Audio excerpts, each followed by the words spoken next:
Hai Sinetron Lovers, selamat datang kembali di Sinetron Recap Channel.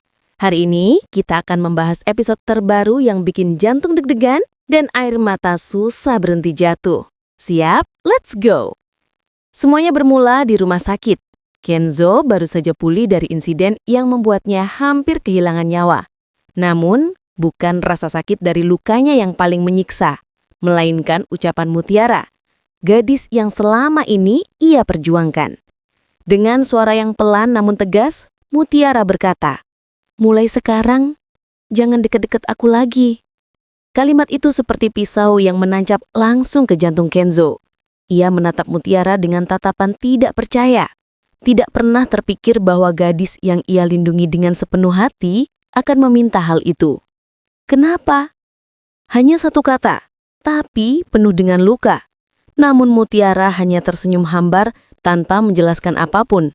Kenzo tahu ada sesuatu yang disembunyikan, tetapi Mutiara menunduk, berusaha menyembunyikan matanya yang berkaca-kaca. Ia tidak sanggup mengatakan bahwa orang tua Kenzo, Aditya dan Rianti, telah menghinanya secara langsung.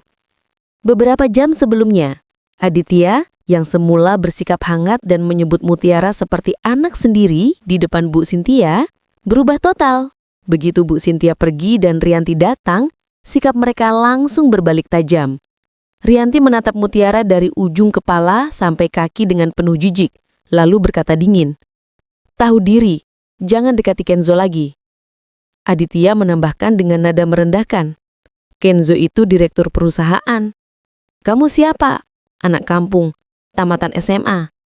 Kata-kata itu menghantam Mutiara tepat di dada. Mutiara ingin membela diri, tetapi lidahnya seakan membatu. Ia merasa begitu kecil, begitu hina, begitu tidak berarti. Dan demi menjaga ketenangan, ia mengangguk, menahan tangis, lalu berjanji untuk menjauh dari Kenzo. Namun, yang mereka tidak tahu, Kenzo mendengar semuanya dari balik pintu. Saat kembali ke rumah, Kenzo meledak.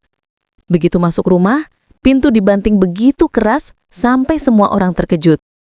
"Mama, Papa, ke ruang tamu sekarang." Suara Kenzo menggema di seluruh rumah. Rianti dan Aditya yang baru saja selesai bertengkar soal kecemburuan Rianti terlonjak kaget mendengar teriakannya. Kenzo datang menghampiri dengan wajah penuh amarah, napas terengah-engah, sorot mata tajam seperti pisau. "Kalian menyuruh Mutiara menjauh dari aku, kan?" Hening. Tak ada jawaban. Rianti mencoba bersikap tegas. "Kami hanya melindungimu. Perempuan seperti Mutiara itu..." Belum sempat Rianti menyelesaikan kalimatnya, Kenzo membentak, "Jangan sebut namanya dengan cara seperti itu." Aditya mencoba menenangkan. "Kenzo, kamu tidak mengerti. Mutiara bukan level kita. Kamu calon pewaris perusahaan. Masa depanmu..." Namun Kenzo memotong dengan suara bergetar. "Bagiku Mutiara bukan soal level. Dia rumahku." Rianti mengkepalkan tangan, mencoba menahan emosi. "Kamu itu tidak sadar diri. Kayla jauh lebih pantas. Anak orang kaya, pendidikan tinggi, keluarga terhormat, bukan seperti Mutiara." Kenzo mengeleng pelan, lalu menatap langsung ke mata Rianti. "Mutiara punya hati yang tidak bisa kalian beli dengan semua uang yang kalian punya." Ucapan itu membuat Rianti terdiam. Aditya menunduk, tak sanggup membalas.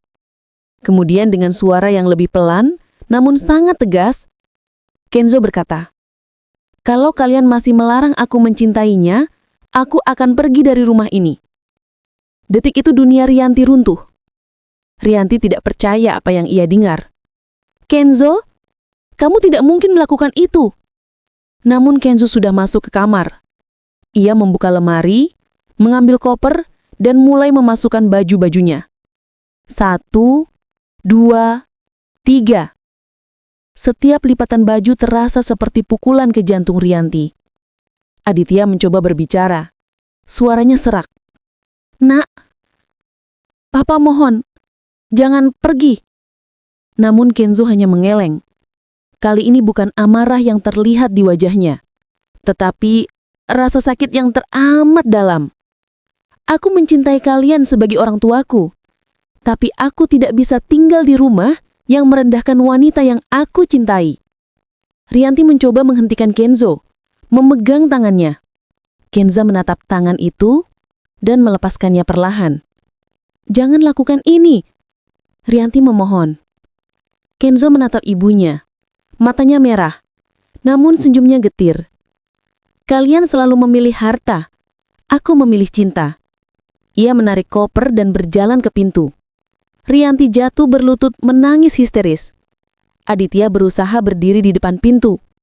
Namun Kenzo memeluknya sambil berkata lirih, "Aku bukan anak durhaka, tapi aku tidak akan membiarkan orang yang aku sayangi dihina." Kemudian pintu tertutup. Pelan. Hening. Dan di rumah sakit, Mutiara menatap jendela kamar. Tangannya memeluk selimut, bubunya belum pulih sepenuhnya. Ia tidak tahu apa yang sedang terjadi di rumah keluarga Aditya. Satu hal yang ia tahu, ia telah mengorbankan perasaannya demi ketenangan keluarga Kenzo. Namun saat angin malam menyentuh pipinya, air matanya jatuh tanpa suara. "Mas Kenzo, jangan sampai karena aku, kamu kehilangan keluarga kamu." Ia menangis sendirian dalam diam. Tidak ada yang tahu bahwa pada saat yang sama, Kenzo berjalan di trotoar dengan koper di tangan dan hanya satu tujuan dalam pikirannya. "Aku harus kembali ke Mutiara." To be continue. Drama semakin panas, hubungan semakin rumit, dan besok rahasia baru akan terbongkar.